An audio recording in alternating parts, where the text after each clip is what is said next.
Berhikmat bukan berarti berpetuah. Karena orang seringkali berpikir orang yang berhikmat itu banyak petuahnya. Kata-kata inspirasi yang sering diungkapkan itu menunjukkan orang itu berhikmat.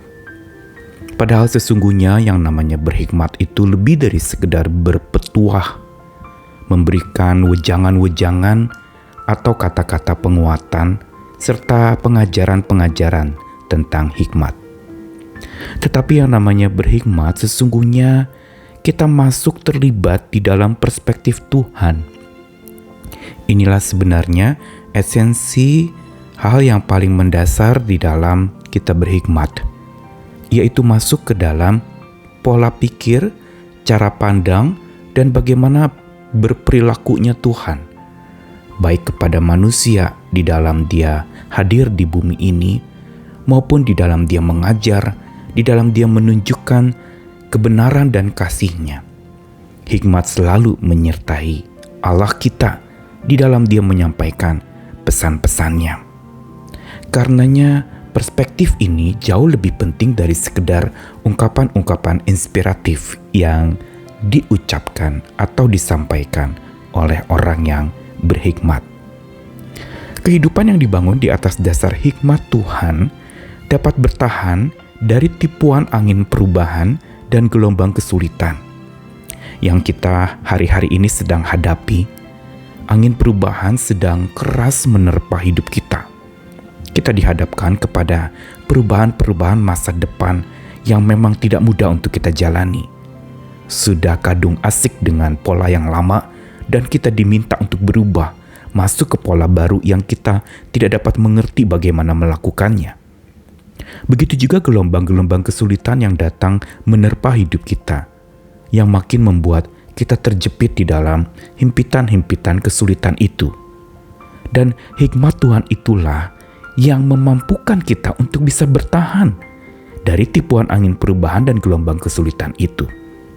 Karena betapa penting dan betapa bernilainya hikmat Tuhan, karena Dia seperti cahaya yang memandu kehidupan setiap kita. Saya Nikolas Kurniawan kembali menemani di dalam Sabda Tuhan, masih topik tentang hikmat setiap hari yang patut kita cari dari dalam hati kita, karena mencari hikmat Tuhan berarti sama juga mencari hati Tuhan. Dua ayat dari Amsal. Pertama, Amsal 16 ayat 16. Memperoleh hikmat sungguh jauh melebihi memperoleh emas, dan mendapat pengertian jauh lebih berharga daripada mendapat perak. Lalu Amsal 28 ayat 26. Siapa percaya kepada hatinya sendiri adalah orang bebal, tetapi siapa berlaku dengan bijak akan selamat. Dua bagian dari Amsal ini memang tidak berhubungan dan di dalam konteks yang sama. Tetapi keduanya memberikan kepada setiap kita tentang betapa bernilainya hikmat itu. Dan betapa bernilainya untuk memperoleh hikmat dan mendapatkannya di dalam kehidupan ini, serta mencarinya. Karena keunikan hikmat adalah dia tidak datang dengan sendirinya. Perlu kita peroleh, perlu kita mencari, perlu kita menemukannya, serta mendapatkannya. Karenanya dikatakan di situ jauh melebihi memperoleh emas dan jauh lebih berharga daripada mendapat perak. Emas dan perak adalah logam-logam yang dianggap di dalam kitab suci sebagai dua hal yang begitu berharga. Emas yang kita tahu bagaimana diproses menjadi emas yang berkilau oleh proses pembakaran, penempaan yang tidak mudah. Begitu pula perak. Untuk supaya dia bisa menjadi perak yang bagus, yang murni, juga ada proses yang panjang di dalam membentuknya. Namun hikmat justru melebihi proses-proses itu. Hikmat melebihi akan segala proses pembentukan tangan manusia kepada sesamanya. Karena hikmat justru membentuk hidup manusia itu sendiri oleh tangan Tuhan yang berkuasa.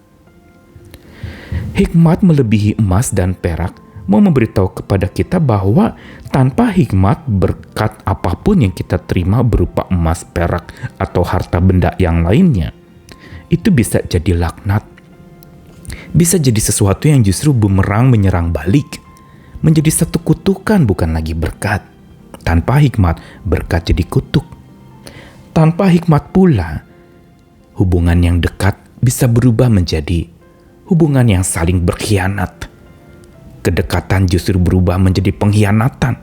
Karena tidak ada hikmat yang membuat hubungan itu bisa berjalan dengan baik dan terus ada di dalam track yang benar, di dalam jalur yang penuh dengan cinta kasih yang Tuhan kehendaki. Serta tanpa hikmat pula yang lebih tinggi nilainya dari emas dan perak itu, segala bentuk amanat, perintah-perintah justru bisa menjadi sesat. Karena salah ditafsirkan, salah diperlakukan, dan juga salah dilakukan. Jangan kaget kalau amanat yang kita pikir itu sudah kedengarannya enak dan benar bisa menyesatkan, bisa meninabobokan, membuai kita dalam kelelapan. Justru penyemangatan-penyemangatan yang tanpa disertai dengan hikmat bisa menyesatkan kita, membuat kita menjadi terbuai olehnya, malah tidak terbangun oleh perintah-perintah atau penguatan-penguatan itu. Dan disinilah kita melihat betapa pentingnya hikmat. Lalu Amsal 28 ayat 26 dikatakan, siapa percaya pada hatinya sendiri adalah orang bebal, tapi siapa berlaku dengan bijak akan selamat. Kali ini dikatakan hikmat itu berkaitan dengan keselamatan. Inilah sebenarnya kekayaan dari hikmat. Yang tadi saya katakan, hikmat itu adalah membuat kita masuk di dalam perspektif Tuhan, bukan sekedar berpetuah. Karena hikmat itu menjadi penyelamat hidup bagi orang yang tenggelam, menjadi seperti kompas bagi penjelajah yang tersesat, dan menjadi cahaya pada kondisi yang gelap dan membingungkan hidup ini. Hikmat memandu kita seperti cahaya yang menerangi kegelapan. Hikmat memandu kita seperti pemandu yang menuntun kita dari kesesatan menuju ke jalan selamat. Sejauh ini, Kitab Suci menggambarkan tentang hikmat begitu kaya luar biasa, melebihi segala harta benda. Dan yang menarik lagi, semakin kita beroleh hikmat, semakin kita akan makin diperkaya. Dan semakin kita diperkaya oleh hikmat, semakin kita akan mendapatkan hikmat. Inilah luar biasanya hikmat Tuhan itu. Karena jangan henti-henti mencari dan meminta hikmat dari Tuhan.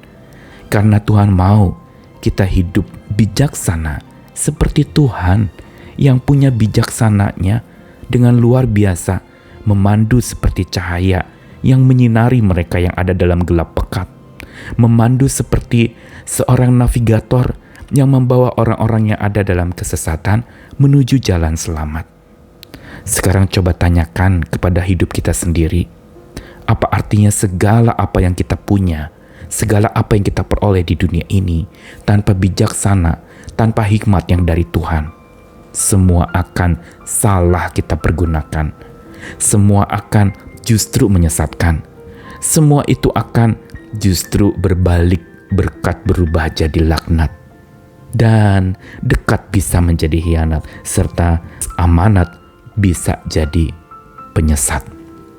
Karenanya hari ini, mari terus berdoa kepada Tuhan. Tuhan, pandulah hidup saya oleh dan dengan cahaya hikmat-Mu, supaya saya tidak salah melangkah.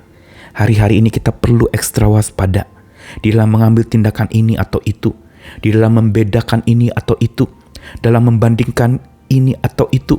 Kita perlu panduan cahaya hikmat Tuhan menyertai kita, agar kita tidak salah memutuskan, agar kita tidak salah melangkah, agar kita tidak salah mengambil tindakan di masa yang serba sulit hari-hari ini. Ayo semangat lagi bersama dengan cahaya hikmat Tuhan. Kita melangkah lagi, kita bertekad dengan benar dan hidup takut akan Tuhan, karena itulah permulaan hikmat yang dari Tuhan itu menetap di dalam hati kita. Selamat semangat lagi, Tuhan menyertai kita sekalian. Amin.